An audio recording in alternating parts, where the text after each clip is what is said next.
Welcome to our explainer. Today we're going to do something pretty cool. We're going to literally peel back that sleek, glossy glass top of your favorite kitchen appliance to reveal the violent, high-frequency electrical switching happening just underneath. If you've ever marveled at how fast an induction stove boils water, well, you're about to discover that it's not magic at all, it's heavy-duty engineering. So, what exactly is going on when that seamless, magical cooking experience abruptly ends? You know the sound, a loud pop, a blown fuse, and suddenly you're left with a completely dead circuit board. It's actually an incredibly common issue. And to understand why it happens, we have to understand the beating heart of the entire system. Here is our roadmap for this explainer. First, the magic of induction. Second, meet the IGBT. Third, why do IGBTs explode? Fourth, troubleshooting the circuit. Fifth, spotting fake components. And finally, the thermal lifeline. All right, let's kick things off with Section 1, the magic of induction.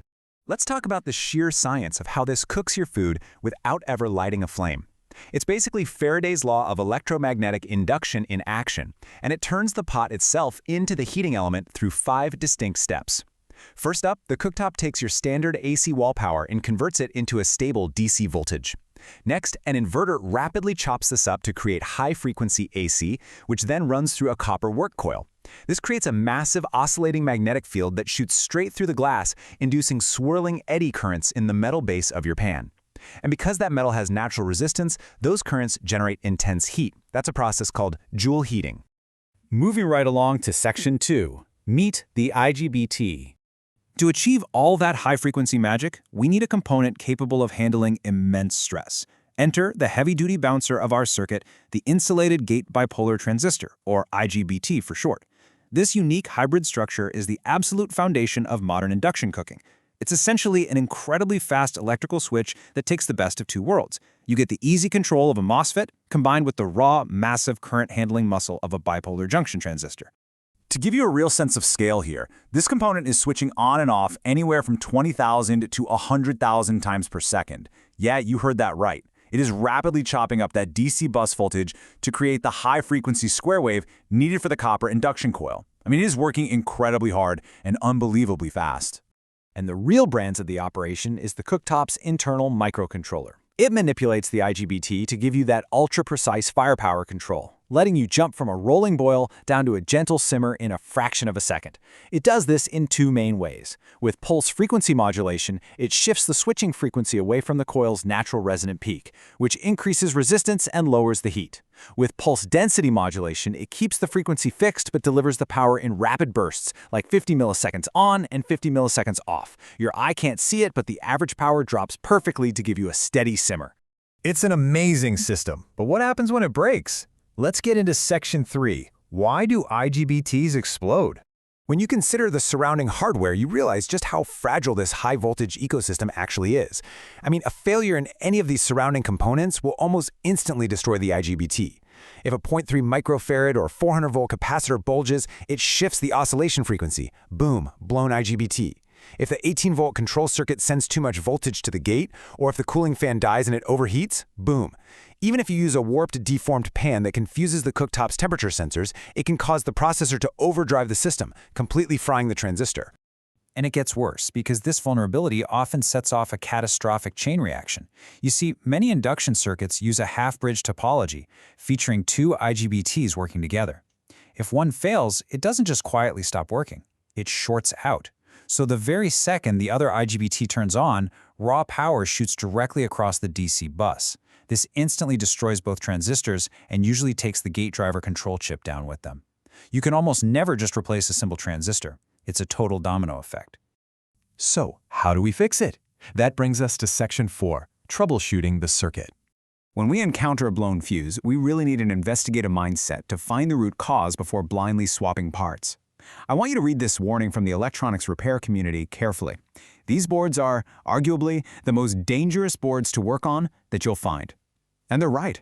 Working with rectified mains voltage, which can easily sit over 300 volts DC, requires immense respect.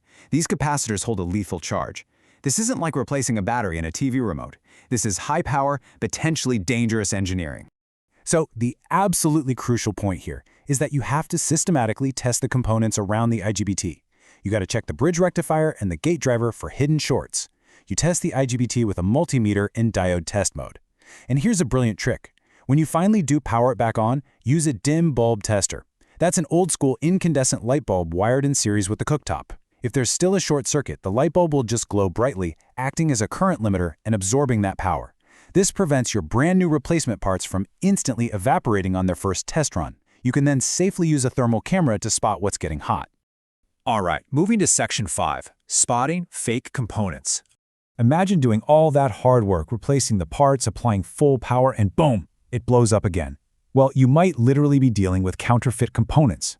The truth is revealed when you physically crack these silicon chips open. Genuine components have a large, highly engineered oxide layer built to withstand massive voltages. The fake ones? They contain tiny, microscopic oxide layers pulled from much cheaper parts and just stuffed into a large plastic case. They literally lack the physical architecture to survive an induction circuit and will blast apart the second you try to boil a pot of water. Which leads us to our final stop, Section 6, the thermal lifeline. Even if you have genuine parts and a perfectly repaired board, the IGBT still faces its ultimate enemy, and that's its own generated heat. We have to think of these tiny, microscopic air gaps between the ceramic substrate of the chip and its metal heatsink as a fatal obstacle. Because no matter how smooth that metal feels to your finger, at a microscopic level, it is rugged terrain, and air is a terrible conductor of heat. If those gaps aren't filled, the heat generated by switching 100,000 times a second has nowhere to go, and the IGBT will quite literally cook itself to death. To bridge those canyons of air, advanced thermal grease steps in as a permanent lifeline. It's not just a messy paste, it's a highly engineered polymer. During assembly, it precisely fills those microvoids.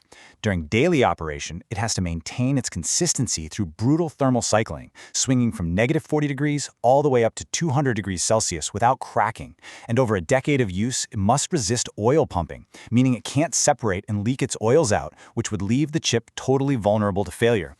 And looking at where this is going, chemical engineers are literally formulating these organic silicone polymers to handle increasingly extreme power densities.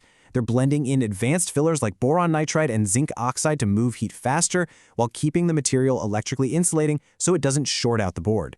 These thermal materials are becoming so advanced, they are now crossing over into automotive-grade AEC Q200 standards for long-term stability. To wrap up our explainer today, I want to leave you with this thought. As the electrification era accelerates, how will these microscopic thermal bridges and high-speed silicon switches shape the future of electric vehicles and global smart grids? Because the exact same technology, quietly boiling water in your kitchen, is currently laying the groundwork for our entire electrified future. It's the same fundamental power switching driving the traction motors in EVs and managing the massive flow of power in solar arrays. So the next time you turn on your cooktop, just remember the incredible, violent battle of physics, heat, and high-frequency switching happening right beneath your pan. Thanks for hanging out and learning with us.